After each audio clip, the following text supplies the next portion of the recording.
I'd like to call this meeting of the Town of Lincoln Council to order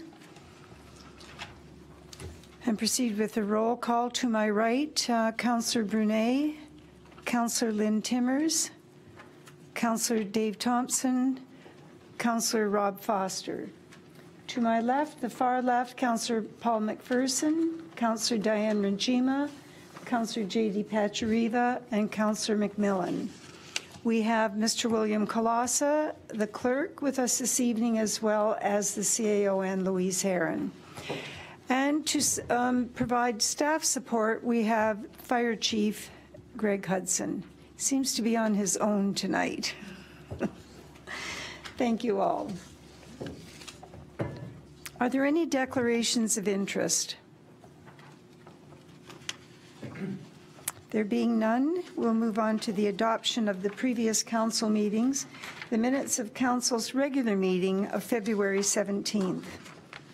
I have a motion moved by Councillor McMillan, seconded by Councillor Pachariva, that the minutes of the February 17th, 2015 regular meeting of council, including the confidential addendum thereto, be adopted as circulated. Are there any questions or comments to the minutes? Councillor McPherson. Thank you, Madam Mayor. Just a comment. I was not at the meeting, but there was an update, I believe, at that meeting by Regional Councillor Hodgson. And just from a communication perspective or an information standpoint, you know, to go to those minutes, they're you know, very brief, and there's no real substance to a minutes. Is there any need or is there any support for a report that would then come out of that? I imagine it was fairly verbal in his report out. Is there any, you know, anything that we would want to do to when Bill is here to get a more formal report from him and post it, you know, to our website, to communicate to our residents what may be going on at the region? Just a thought. Okay, thank you very much, Councillor. Mr. Clerk, I'll start with you. Is there any reason that we could not have such a report? Through you, Madam Mayor. None that I can think of. Certainly we could request, and I'm not sure where Councillor McPherson would prefer to approach this from, but are you suggesting a report prepared by the delegation and presented as a summary, or? Yeah, it's just you know, as Regional Councillor Hodgson comes to our meetings, I don't know how often that will be, but as he comes, just to make it somewhat more formal, that there is just a written report on what he speaks to, so that we can post that. Madam CAO, do you have any comment? Yes, thank you, Madam Mayor. There was some discussion, although not a minuted discussion. There was some discussion about whether or not there should be a report on what's happening at the region, and there was some discussion about Councillor Beatty and his report and whether or not we should be posting that. That was, now this is hearsay, but it was discussed with former Mayor Hodgson, who's now our regional councillor, and his response was that and he can speak for himself certainly, was that he would prefer to come and get into a discussion with council on issues as they arise, so that his style was more of a two-way discussion, and that's what I understood his communication to us to direct. But what I would suggest is staff can go back and make a formal ask and bring the response back to this council. Does that satisfy you? Yeah, I think that's fine. I think just in our efforts to increase the level of communication, you know, it just would fit to me that we get a report out that our you know, Lincoln representative on regional councils also bringing information back to our residents. Go Through you, ahead. Madam Mayor. Actually, the mayor, who's just coming in, of course, is also a member of council and brings the mayor's report, which could have some of the, like, there's a variety of ways to do this. And I'm wondering if maybe we could put something together and talk about what the most suitable way to do it would be, since, and get the so that would give the mayor and the former mayor a chance to discuss and see what would actually suit the organization best. Councillor Foster? Two things.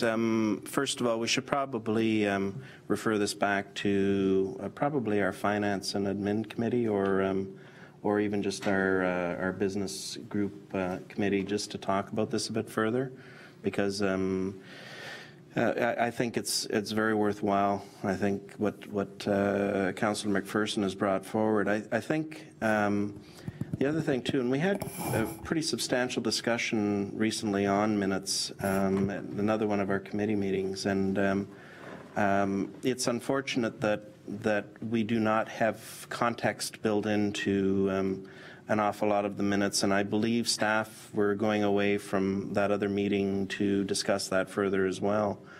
But at the very least, without adding context to things, it would be kind of nice to have bullet points stating Councillor Hodgson said this, and this. Mayor Easton talked about this, and this. As the parts within what they're doing with it, and certainly would bring a little bit more clarity as to what may have been stated within that. So, and that can be done without editorializing or prejudice on the thing. So, anyway, more thought to staff. But whatever the appropriate committee is for us to talk about this further, and I think it's going to be an ongoing discussion this term on council anyway. So.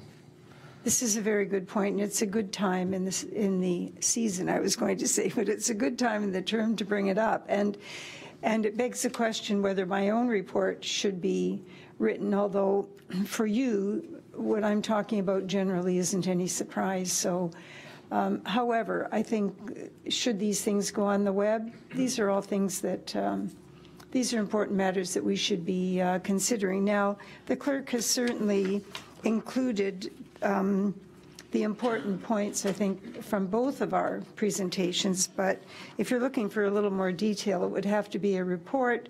And then, Mr. Clerk, am I correct that if a written report is provided, that is automatically attached to the minutes?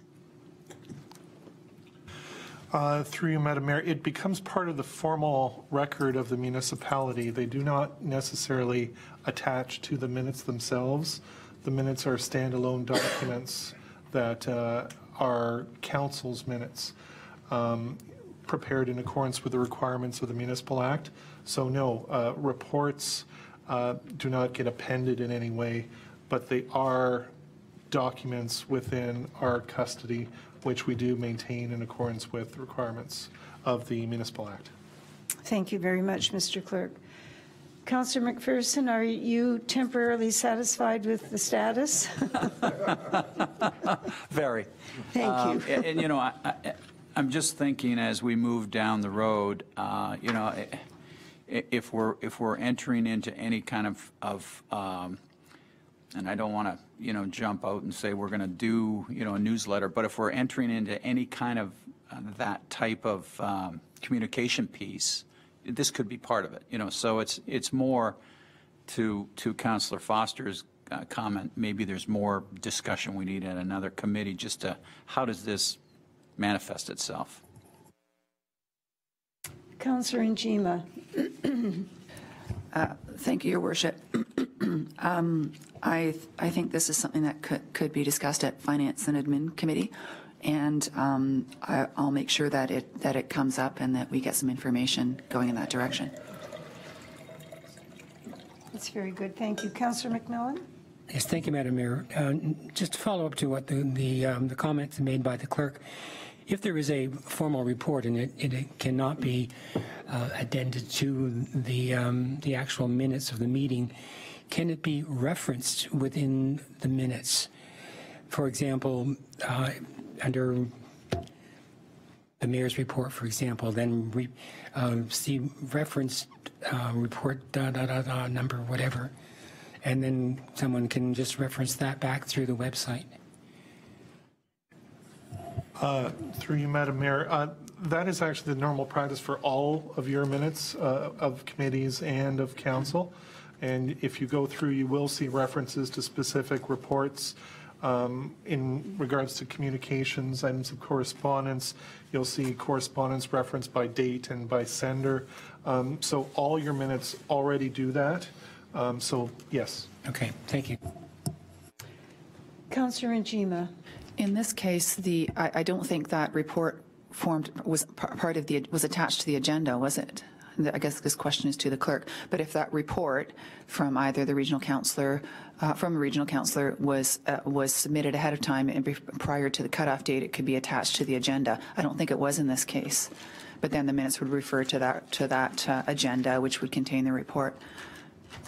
So I'm right that they were not attached to the agenda, or it was not? Through you, Madam Mayor, it was actually a verbal presentation by the regional councillor. There was no written supporting material provided to us. Oh, I thought there was something that came out in writing. Thank you. Are there any other comments to the minutes? Your pleasure on the minutes? Any opposed? The motion is carried.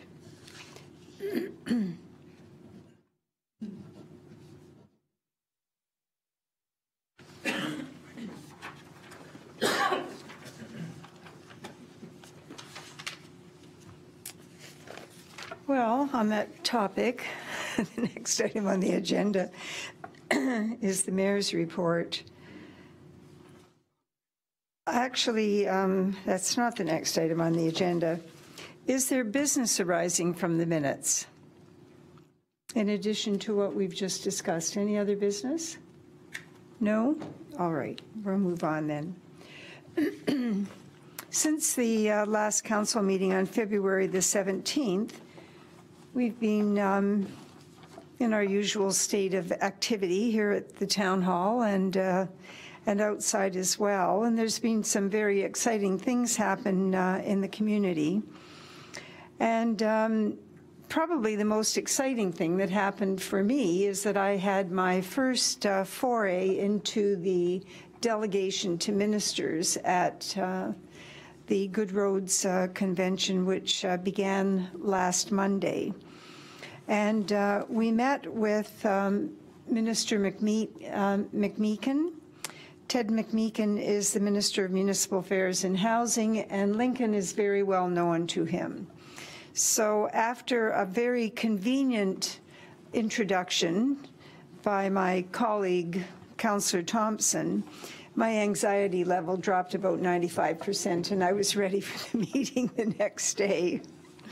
Now, while we were there, we had a very specific reason for going, and we took, Bill Hodgson came with us, the former mayor came, Councillor Pachariva was there, as was Councillor Thompson, and CAO Anne-Louise Herron. We wanted to present a very unified front. We wanted to make certain that Minister McMeekin knew that we were moving forward, that we weren't missing a step because there had been a change in leadership, and that our attitude had not changed about being a Greenbelt community. We're proud to be a Greenbelt community, but there's always a few ties that go along with the situation. We're not just cooperative people for the sake of being cooperative. We certainly expect that there will be positive outcomes both economically and from a planning perspective. But we were there mostly to ask about the Greenbelt plan, because we know that many people in our community are very concerned about how the Greenbelt affects the viability of their farmland and their ability to make a good living. So these were our asks: that the updated Greenbelt plan clearly recognize the preservation of farmland in farming to be the #1 priority on specialty cropland. Number 2, that a set of new Greenbelt policies be developed to both strongly support the objectives of regional agri-food growth plans and commit to and monitor the continuous improvement of ecological goods and services that farmlands deliver to the province. In other words, there is a value to having farmland in your community, and because it's being preserved does not mean that the existence of that farmland does not have a value and a benefit. Even if there's nothing growing on it, there is an ecological benefit. We want to have that quantified. We don't just want to hear what the environmentalists have to say about preserving the land. Farmers are not going to sit on their back porch and cut the grass. They expect to grow specialty crops. They expect to be involved in research. They expect to be stewards of the land as they have been for hundreds of years. And number 3, that a pilot project to measure, place a value on, and publicize farm-derived ecological goods and services be undertaken. We believe that we were well received. The minister, of course, is very cordial. He understands how things go here. He knows about our official plan. He knows that the focus in the official plan is very agriculture in orientation. He's aware of our the model of the Center of Excellence model that we are working on. And I think that we all agreed that when we left that it was a very positive experience. And I certainly didn't feel nervous at all as we went along.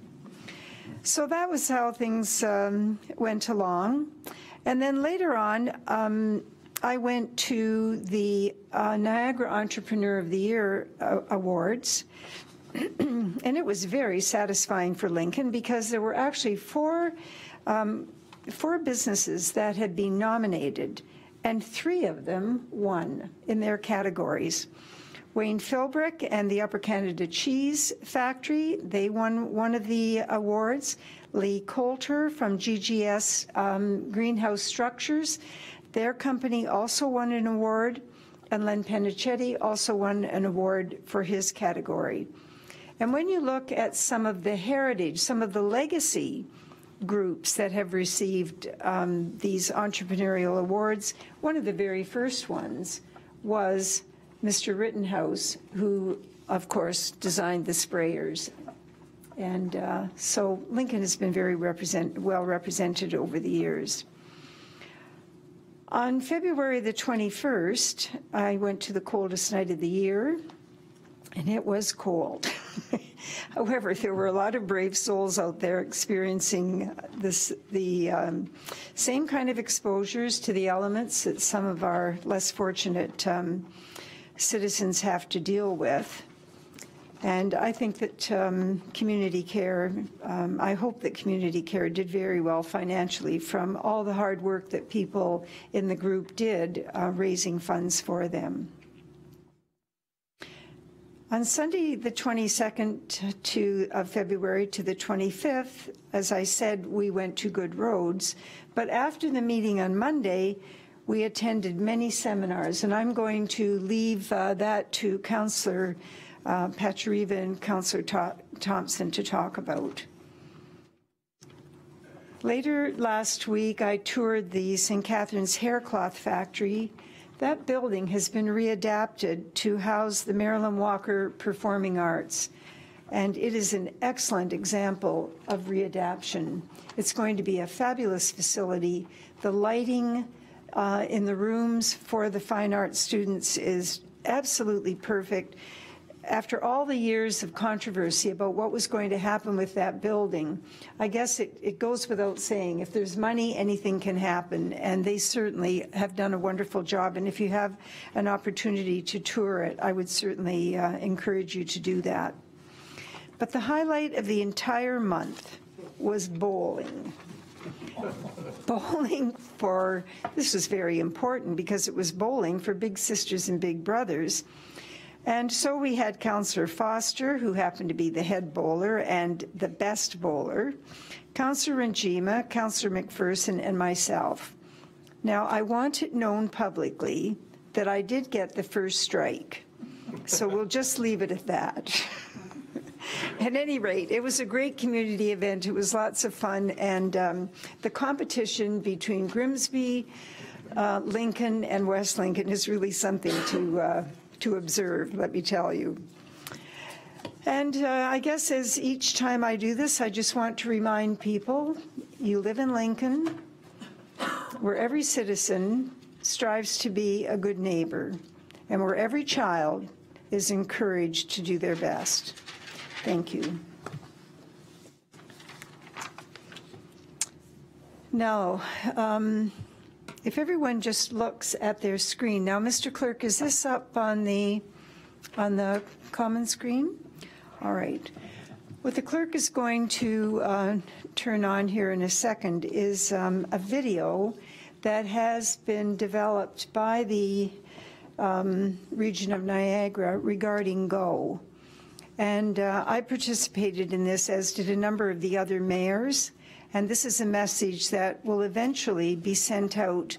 It's going to be used for the meeting with the premiers and with other ministers and with other partners that that GO is going to be working with through this process until it is approved. Now, I'm going to ask the CAO to make some comments because she was at a meeting, I believe, today. And I think there's some further update. Thank you, Madam Mayor. Yes, today this video was released to councils and to the various mayors across Niagara. On November 16th or 17th, there will be a formal release of the video and a formal, basically, launch of the whole Go Niagara project in Niagara Falls, and you'll be hearing more about that. The whole communications campaign for the Go Rail Transit initiative is taking shape, and the work is moving. It's a considerable amount of work to prepare this business plan, and there are a number of people spending many hours on it. The technical portion of the work is moving well. The Niagara team will be meeting with the Hamilton, or the Hamilton team with the mayor, CAO, and some of their senior staff to talk about what synergies and alignment exists and how that can be best described.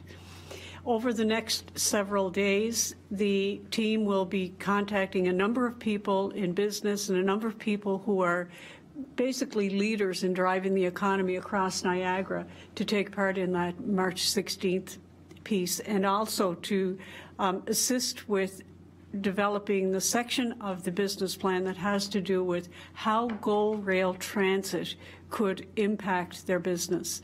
The whole driver here is to basically, I would say, make Niagara more open to the rest of the province through transportation. And a big part of that, of course, has to do with making that transportation more accessible and faster.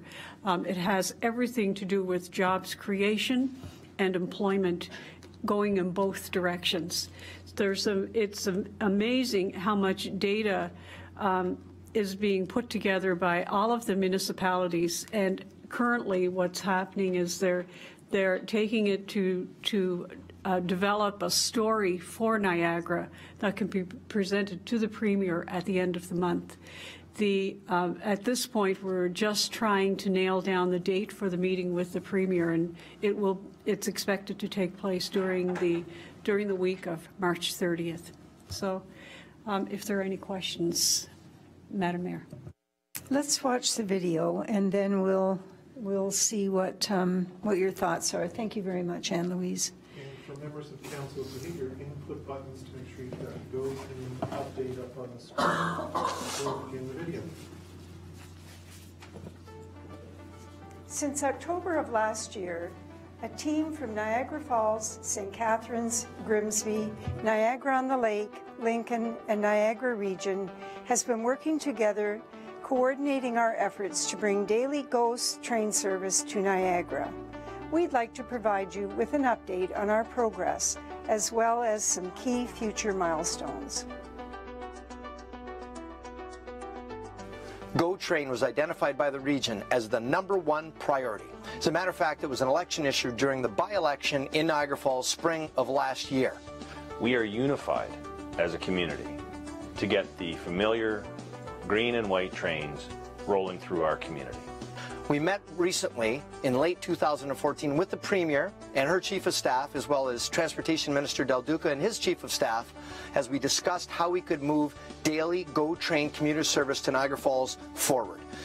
At the meeting with the Premier, it was directed to us to work closely with her officials to explore all options related to GO-Train service in Niagara, and to report back to her in early 2015 with cost-effective and viable options to make daily GO-Train service possible. To undertake this work, we've assembled a project team with input from every community in Niagara, working together to present a viable and realistic, compelling business case to present back to the Premier. Our business plan will map out a scenario for daily GO-Train commuter service that connects Niagara to the GTA through Hamilton. It will be a solution that is innovative, affordable, and doable within a year. We have the support of Niagara's MPPs and MPs. We have the support of our local elected leaders, and we have the attention of Queen's Park and the Premier. Now is the time for Niagara to demonstrate there is an urgent and real demand for the service. We need our municipalities, residents, businesses, and community organizations in every corner and community in Niagara speaking with one voice to let the provincial decision makers know now is the time for GO in Niagara. GO Rail expansion can be an economic game changer for Niagara, a catalyst for growth, development, and jobs. We know GO is important to our communities. In the coming weeks, we are launching a number of ways to get Niagara speaking out on the benefits of how daily GO-Train service is critical to Niagara's future. We need everyone getting involved to make this a reality. We believe that through the strength of our business case and the power of our active, unified voice, we can secure a clear commitment from the province in 2015 to bring daily GO trains to Niagara. But we need your help. Our working group team want you to be involved, informed, and updated, because we need your active participation, and together as a unified team, we're going to be successful. And if I could quote Spencer Fox, president of ES Fox, GO-Train will be the economic silver bullet for Niagara.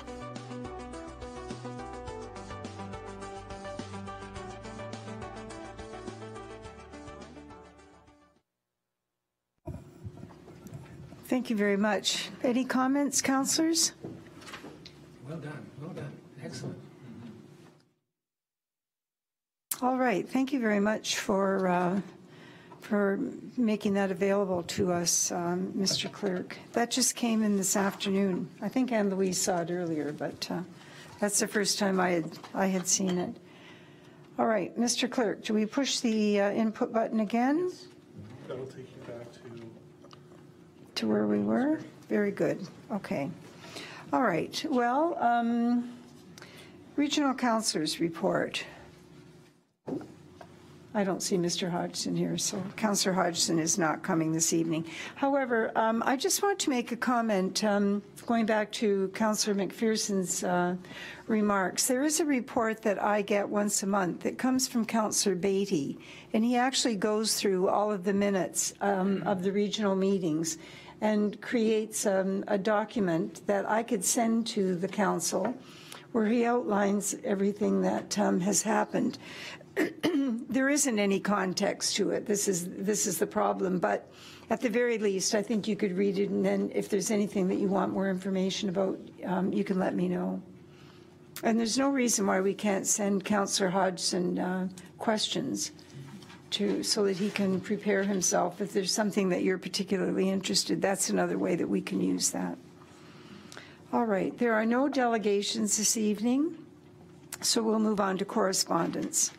The first item under correspondence is the Association of Municipalities of Ontario regarding the 2015 conference.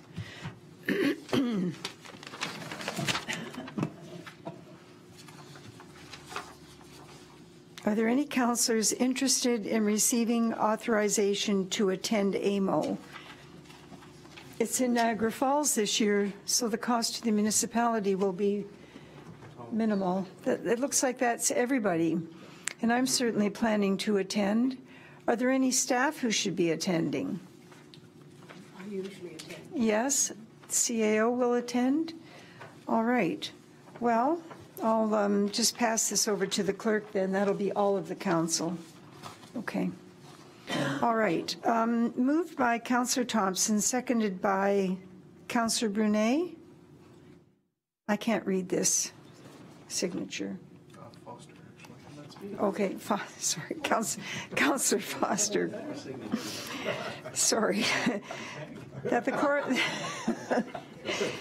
correspondence from the Association of Municipalities of Ontario will be the 2015 AMO Annual General Meeting and Annual Conference be received, and that the following councillors be authorized to attend the indicated annual conference with usual expenses to apply.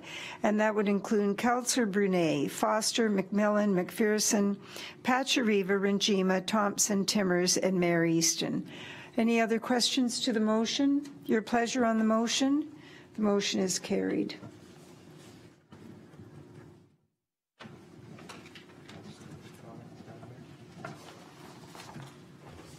Councillor Foster. Just a quick comment. I sent a note off to our friends at OSAM. There was supposed to have been an announcement, or with the fees and the overall conference back for OSAM as well now. So I'll hopefully have that in our hands for our next council meeting.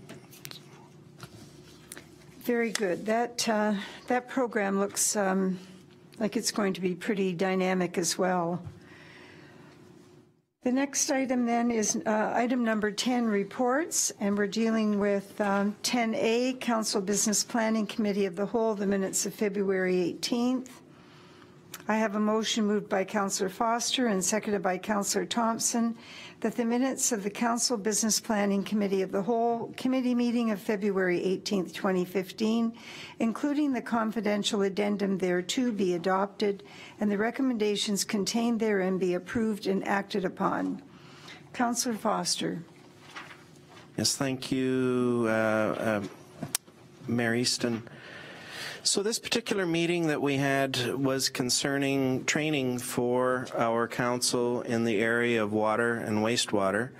And it's very important. Our municipality, as all across the province, we hope, take the issue of water and wastewater very seriously, and the rules and regulations that we as council have to follow and need to be aware of. So with that, I was going to ask Councillor Pachariva, because you're the one that's close to the public works and that. I don't know, do you want to just make some comments about our water system and why this is so important for us to have gone through with this? Okay, I can try. Through the chair? Through you, Madam Mayor. Yeah, it was just about our roles and responsibilities of council with respect to the water system.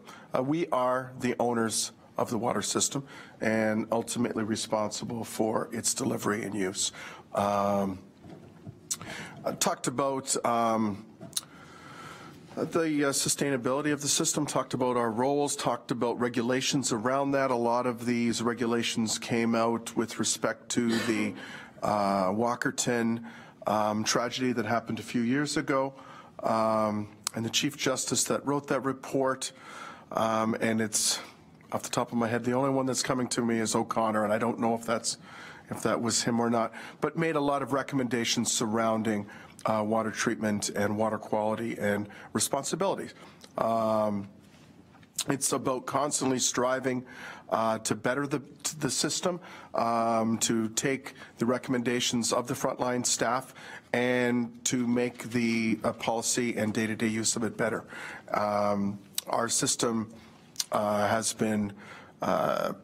its license for 2 years now, and then there's a larger financial plan that comes up. So it's a living document that's constantly trying to be improved upon. Very good. Thank you, Councillor Pachariva. Do you have any other comments at all, Councillor Foster? Well, just the only thing is that we have as we say, a superb staff in this area, and in fact, we've done tremendous work as a council with water and wastewater. You know, I was watching the HBO show at 11 o'clock last night. They were talking about infrastructure and how everyone says infrastructure is not sexy. Well, it's very true, infrastructure is not sexy, but it's vitally important to our community. We've done a lot of investment in this, and so even with this training, this is just another step to show that we're right on top of what it is that we're supposed to do in this area. So our Public Works group do a great job in this area, so thank you. Excellent, and I'm sure we all concur. The citizens of Lincoln can certainly have a very high level of confidence in our water system, the testing system, the reporting system. It is really very high quality work that is being done. Any other questions? Any questions to this? Excuse me. Yes, yes. Through you, Madam Mayor, it's notable that within our water system, in the last accreditation, the staff met 100% of the provincial requirements. That's something to really brag about for a small municipality. It's a very good job that's being done. Excellent, excellent. All right. Your pleasure on the motion. The motion is carried.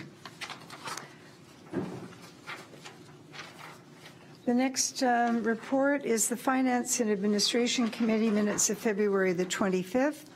I have a motion moved by Councillor Rinjima, seconded by Councillor Pachariva, that the minutes of the Finance and Administration Committee meeting of February 25th, 2015, including the confidential addendum thereto, be adopted, and the recommendations contained therein be approved and acted upon. Councillor Rinjima. Thank you, Madam Mayor. So this was our first Finance and Administration Committee meeting after doing some committee restructuring from the last term of council. Essentially, this committee handles the business that the previous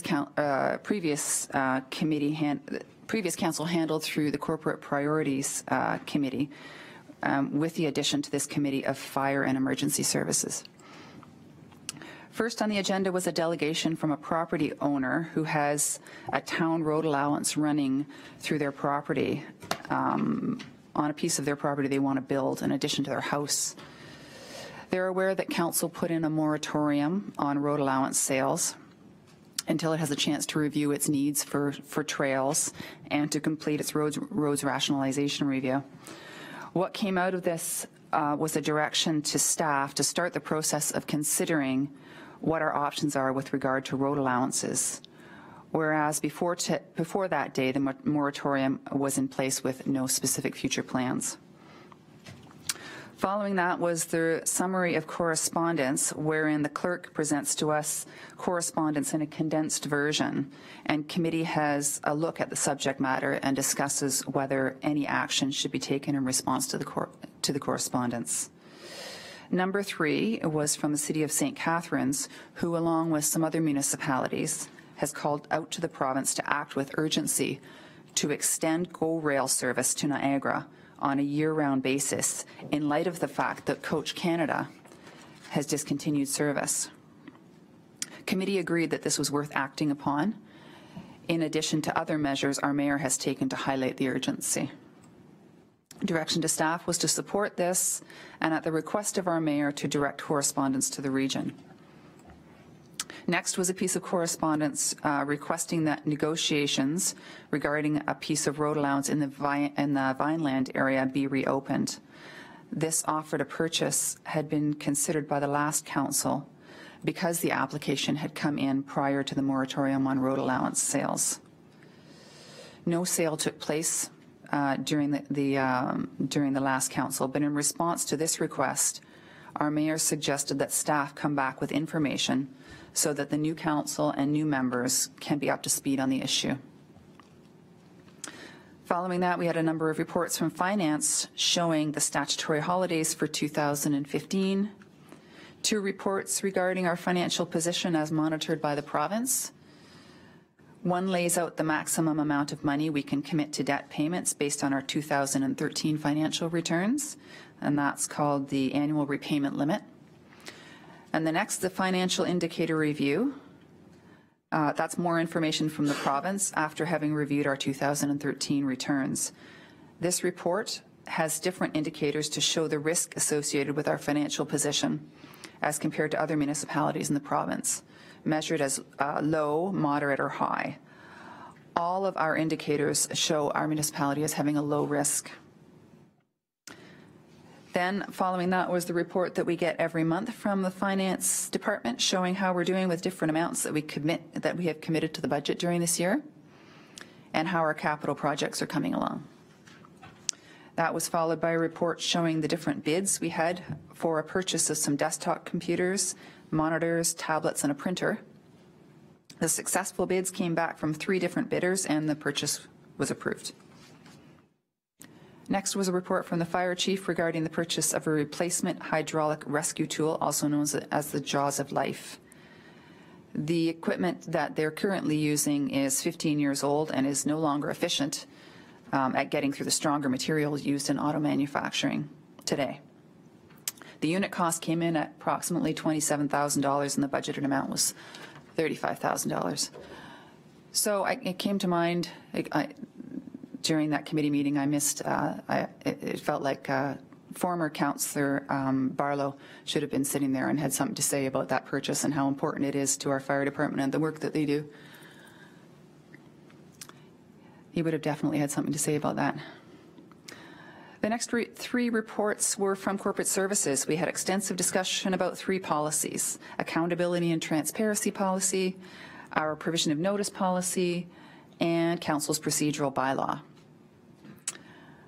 There were several enhancements recommended by our clerk to the procedural bylaw, all of which are laid out in the report, and the majority of which committee agreed should be implemented.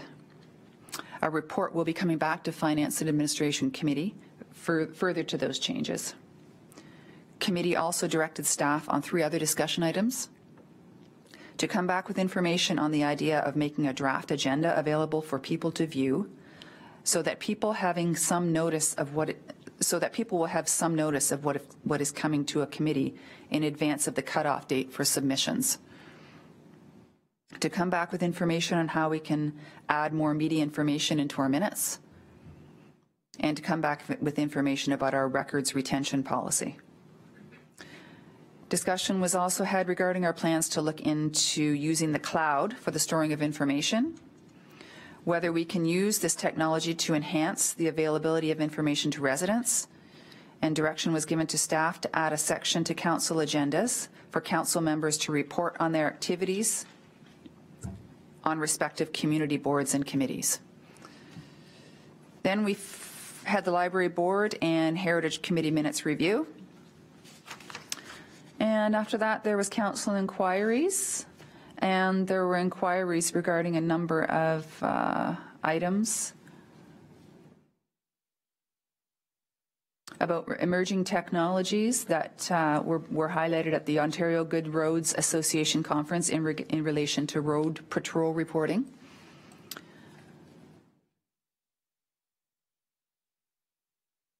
And there were some announcements that the CAO advised that unfortunately we had a server go down, and had to do a lot of work to get that in place, and nothing was working, I think, for a day, and I think it's all back in place. Everything's up and running now, right? We're still running on our interim system, and we will be for the next week and a half. Okay, thank you. Stressful.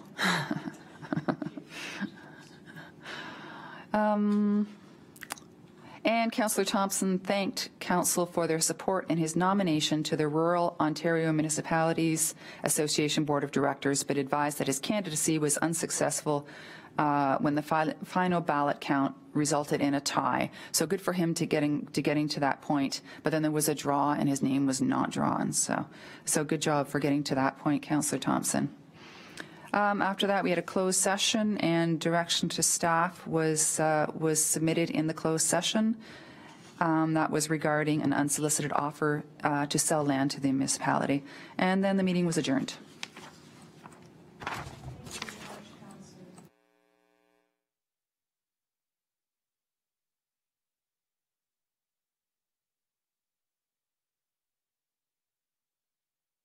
Through you, Madam Mayor. No, I think the councillor's report was quite complete. Thank you.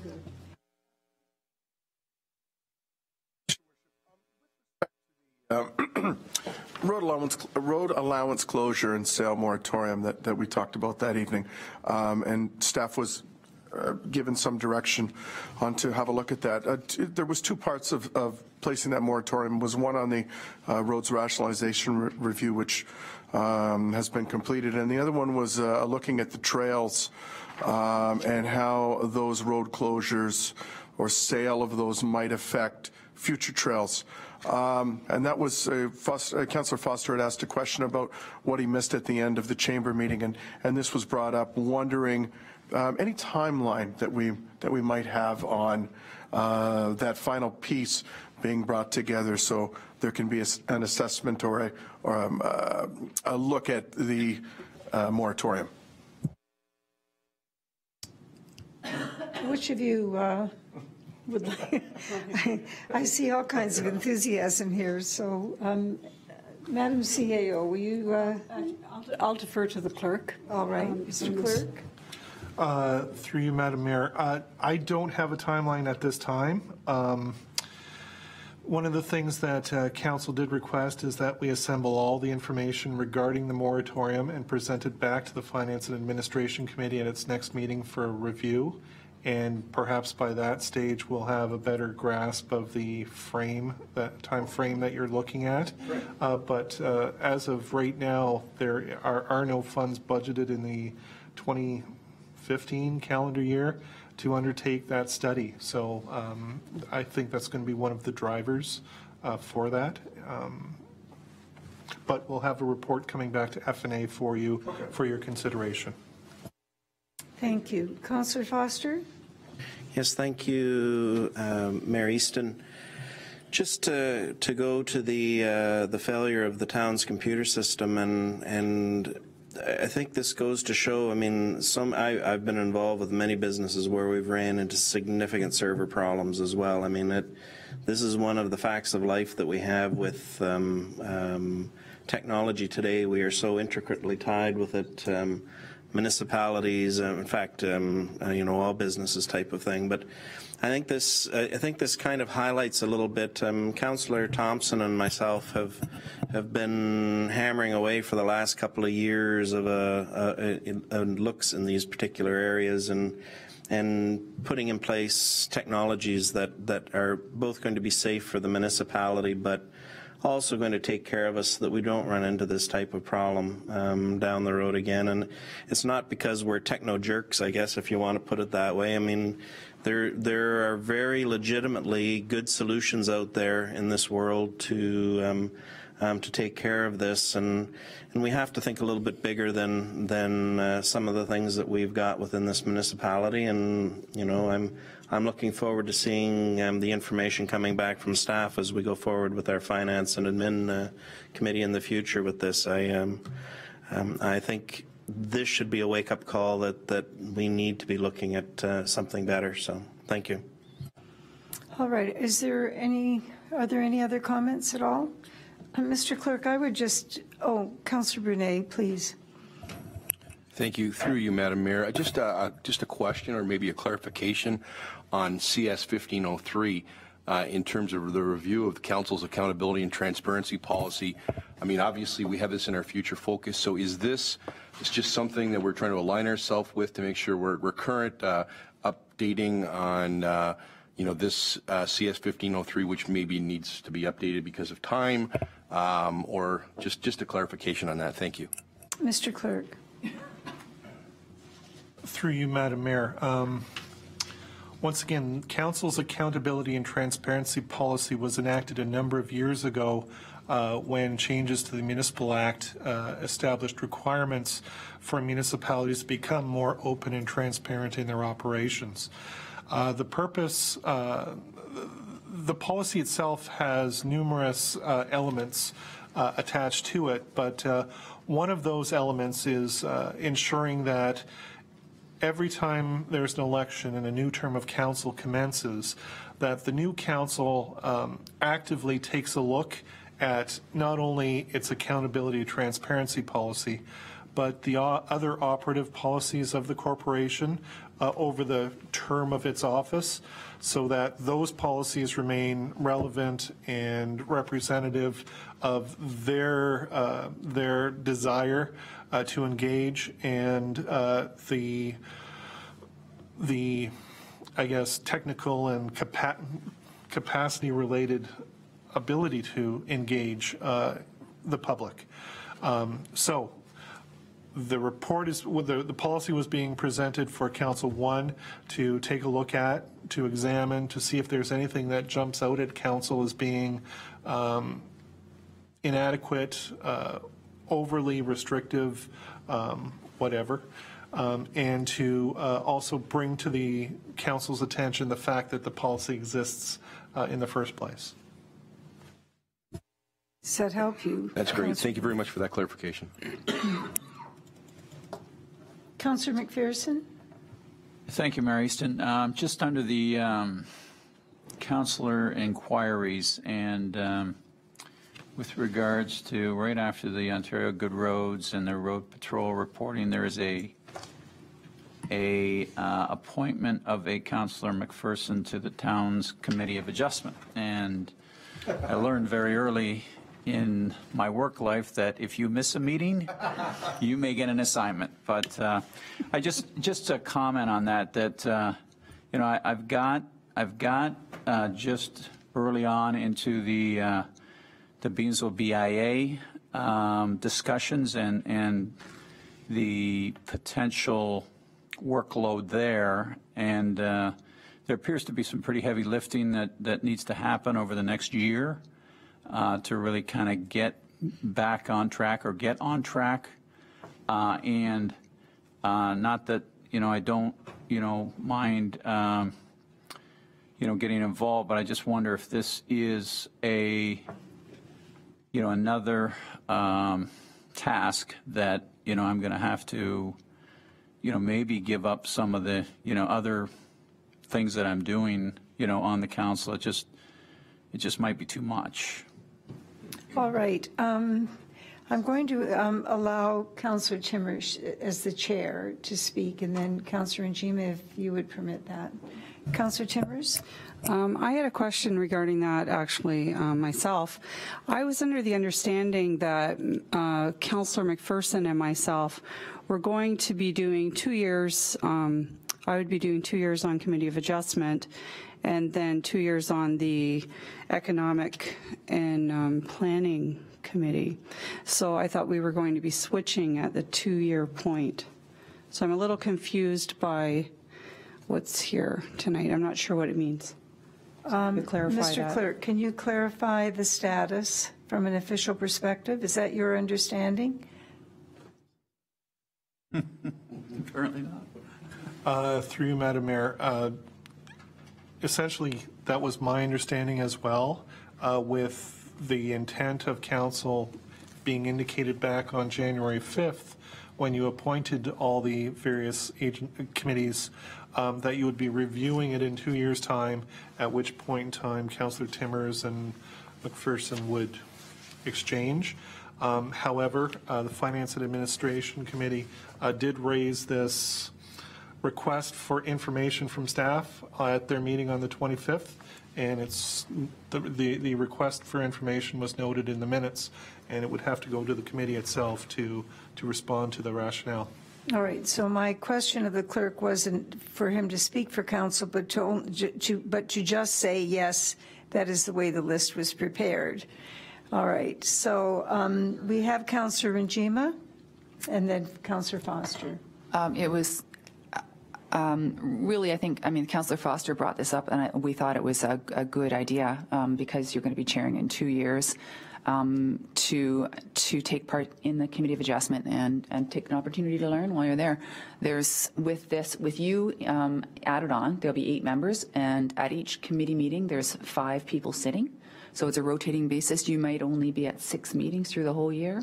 It just takes some prep work and viewing the properties and coming. It's really, I don't think it's going to be onerous for you. And I think it's going to come in handy for you 2 years down the road when it's your turn to chair. that was my understanding of the basis for bringing this forward. Councillor Foster and then Councillor Timmers. Yeah, just to add to that a bit as well, because the original setup of this was that we would have the members of the Planning Committee as members of the Committee of Adjustment that would rotate through. And there was an oversight because you are actually a member of the Planning Committee. So it would make sense that you would be rotated through as well. We had not thought about the fact that there was that other spot. Next term, or when you move into the chair's position, Councillor Timmers would be rotating through as well as a member of the Committee of Adjustment. So what we've really asked staff is to come back and let's just clarify this a bit.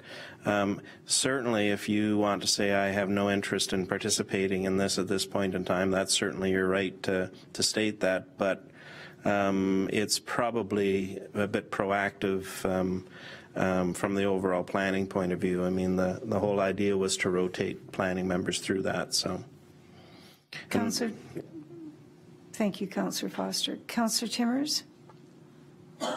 I think you've kind of answered that, Councillor Foster, but just backing up a bit, I had stepped down from the Economic Development and Planning Committee to allow Paul to sit in that place and took on the Committee of Adjustment. So I'm just wondering if Paul is coming over to the Committee of Adjustment, there's probably not room for me to go into the, no. Okay, that's my comment. I think what the important part of this is, and of course we're putting pressure on Councillor McPherson, but the important part is that all councillors in this first term, whether you have had experience or not, are going to be given an opportunity to participate. And however, if it's impractical for any of you to be part of a committee, and sometimes it takes a few meetings before you can establish that, something doesn't quite work the way you thought it would be. The intent was to make sure that there was a place for you, that you had an opportunity to be prepared for expansion in your duties, and not to spend the entire first term being the newbie. That was certainly not a goal that I had as the mayor, and I was very pleased that the incumbent councillors were willing to take on the extra responsibility to assist new members. So I think we need to leave this with Councillor McPherson and see what, I hope that this clarifies it for you. I hope, Councillor Timmers, that it hasn't been a little offsetting for you in your own role, because I'm very pleased that you've taken on the chair's responsibility. It's very commendable that you were willing to enter into that learning curve. But we do want the momentum to continue so that Councillor McPherson is ready to go in 2 years' time. So I think that we'll leave it as it is, and you'll have to let me know what your decision is, and we'll have another discussion if we need to. Is that satisfactory? All right, thank you. Mr. Clerk, regarding report CS 15-05, would you please add my comment that we look at the appropriate use of verbal reports as part of the procedure bylaw?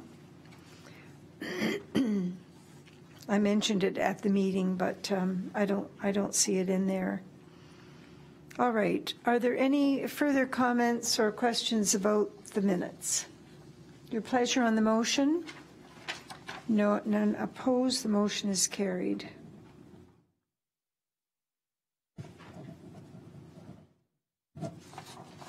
Thank you.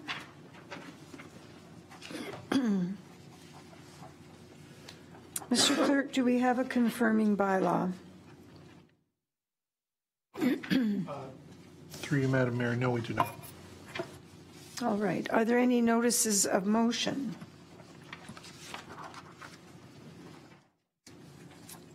Are there any announcements?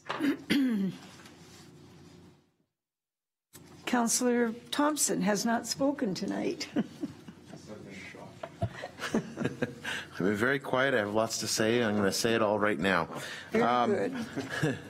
First of all, I was pleased to attend the OGRA Roma conference with the mayor and Councillor Pachariva. There's a couple of really good sessions that we went to, along with the delegation to Minister McMeekin. One of the sessions that really caught my attention was the city of Guelph has a open data, they call it, and it promotes civic participation and better support and a better supported and empowered community. And if you want more information on it, you can go to guelph.ca/opengov. Very, very interesting. There's a lot of information there, and it's something that certainly I want to put forward that we might be able to jump on that sort of a situation and move forward with it. Also, I had the pleasure of hearing Minister McMeekin speak. He's the Minister of Municipal Affairs and Housing. And he spoke about the provincial government and their focus and their strategic plan, so to speak. And funny enough, a lot of the points really line up with where we're going. He spoke about partnership with all levels of government. They have the desire to do government differently. Communication was a big piece to the puzzle. Offered up the possibility of some new revenue tools for municipalities. Open business and reduction in red tape, which is another real forward-thinking thing that we've been working on as well.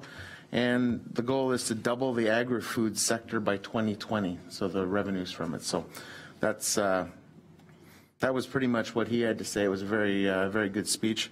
And the other thing that I wanted to announce, and I got my hot little hands on it, is the Community Services Guide for 2015. Just a little note on that. It was got into my hands at about 3:20 this afternoon. The Services Guide is a production of the Community Services Department and was put together by the Grimsby Lincoln News in August of 2014. Community Services staff collected and provided content and reviewed all the drafts of the guide. Copies will be available at all the town's facilities, and information will be posted to the website on it at lincoln.ca. So make sure you go out and get one. They're quite snazzy. Don't mind the crazy mugshot of me in here. But please enjoy this. Thank you, Madam Mayor. Thank you very much, Councillor Thompson. Councillor Pachariva. Yeah, thanks, Your Worship. I was just going to add to Councillor Thompson's comments there about the open data concept. The City of St. Catharines also is incorporating that into their future focus going forward. So that's something, too, that we can be looking at. And Minister McMeekin's words, too, about the level of contact with your municipal politician. You know, his quote was, and this resonates with us, is that, you know, whenever you ask someone the value of their property tax, they can rhyme that off in a split second. They know exactly the portion of municipal tax that they pay. You ask them their federal income tax, they're a little hazy. Ask them how much GST they've contributed over the year, no clue, because no one saves those cash register tapes and tallies them up. But you know what, that would be a quite interesting exercise, because you'd probably be shocked at that. But because of the knowledge of your municipal property tax, is that the municipal councillor and mayor are the most approachable and can, for the most part, make change. We're all accessible. Community Service Guide has our information in there. If ever you have a question, if ever you have an inquiry, or if you just want a point clarified, you can give us a call, you can drop us an email, or you can come to one of our council meetings or committee meetings. And a follow-up to that is I've been, and the Go Train video that you showed tonight was quite apropos. I received an invitation this morning to attend a meeting with the Minister of Tourism, Sport and Culture on Friday. So I will be bringing the message of Go Train service, and if there's any other issues that my fellow councillors or your worship would like to be raised, please drop me a line and I'll make sure that I put them on the table for us. Very good, Councillor Pachuriva. Councillor McPherson. Yes, thank you, Mayor Easton.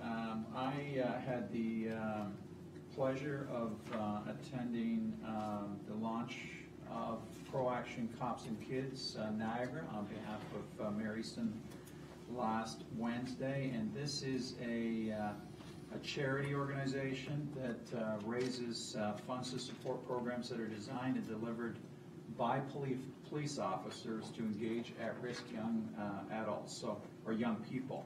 So it's a fabulous organization. It has been up and running since 1991 in Toronto.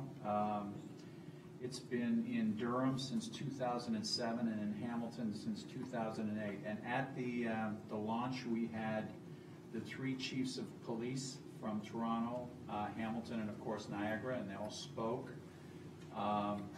And particularly Chief Bill Blair spoke very passionately about this organization, a great impact it's made on the City of Toronto. They have put through in excess of 380,000 kids through this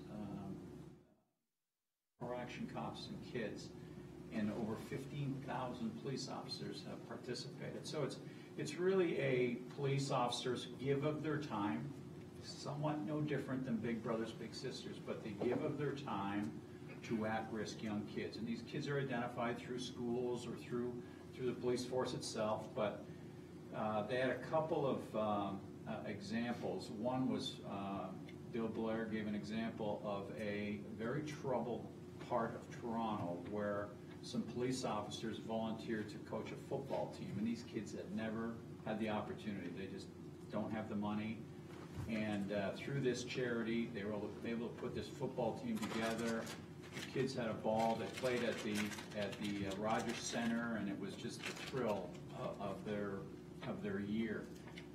They also had a young fella from Niagara who got together with a police officer, and the story that he told, I mean, well-dressed, suit and tie, but the story he told where he was and where he is today, it just brought tears to your cheeks. You know, it was just a fabulous story of breaking down the wall between the police and at-risk kids. It just seems like a fabulous organization. So it's now in Niagara, launched last week. So I think it's probably up to us to find out how can we get engaged in this, you know, through our local detachment and through the Niagara Regional Police, and really try to support this because it seems like a great charity. Thank you very much, Councillor McPherson. Councillor Timmers. Yes, thank you, Mayor Easton. I think that does sound like an excellent program. I'm very interested in that. On Saturday, I went to our Beamsville Legion for the public speaking competition, and I was just overwhelmed with how well those students spoke. I loved it. There were about 20 students who came. I don't know if you're aware, but it's no longer in the curriculum. Years ago, students had to participate. Now it's on a volunteer basis. So these were students from grade 4 to 8. I would say about 20. Half were from Lincoln and half were from Grimsby. And the executive at the Legion have been hosting this event for over 25 years, and it was very well organized. And I think public speaking is extremely important, and it increases, you know, children's communication and self-esteem and their confidence, and to get up, and it was quite a large crowd as well. So I really enjoyed it. And just quickly, the topics, the winners were hockey, Canada. A young boy spoke about social responsibilities, which I was just blown away by. The woolly mammoth. I learned things I'd forgotten about the woolly mammoth. What else did we have? A girl spoke about her teacher. And weird sports. That was probably number one. This girl was just amazing. Anyway, so the children, our students, receive a framed certificate and a cash award, as well as a pin. And anyway, I was very pleased to be there. I enjoyed it very much. Thank you. Very good. Well, it's always a dilemma. The mayor gets a great number of requests. Rob Foster, Councillor Foster, is a deputy mayor, so there are certain things that either the mayor or the deputy mayor should attend. But there are certainly many occasions when the chairs of committees would benefit and enjoy and have the relevant experience of attending. And then there are other ones that don't seem to fit anywhere. And the two that both Councillor McPherson and Timmers attended really could have landed anywhere, and I'm very pleased that it was enjoyable and that you didn't feel that you were being put upon as being asked to represent the mayor. Thank you very much. All right,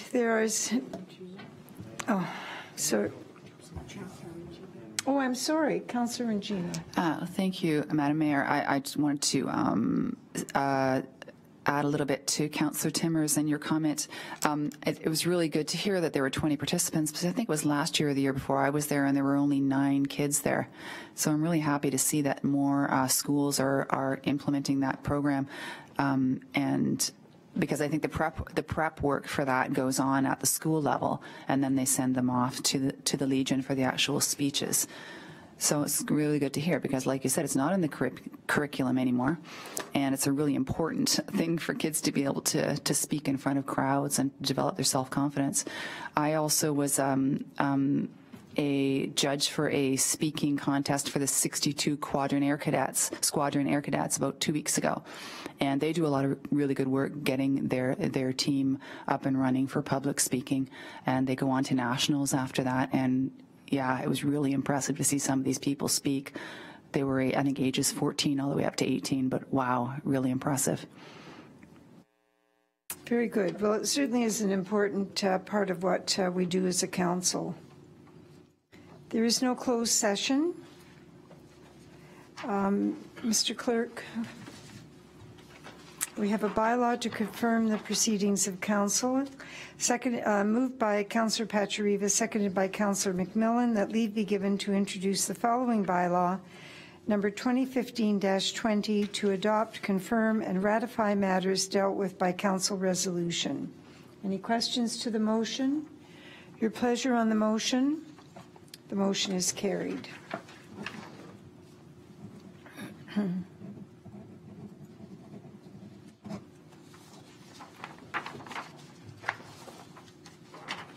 I have a motion moved by Councillor Timmers and seconded by Councillor Brunet that that bylaw number 2015-20 read a first time be now read a second and third time and finally passed, and that the mayor and clerk sign and seal the said bylaw. Your pleasure on the motion? The motion is carried.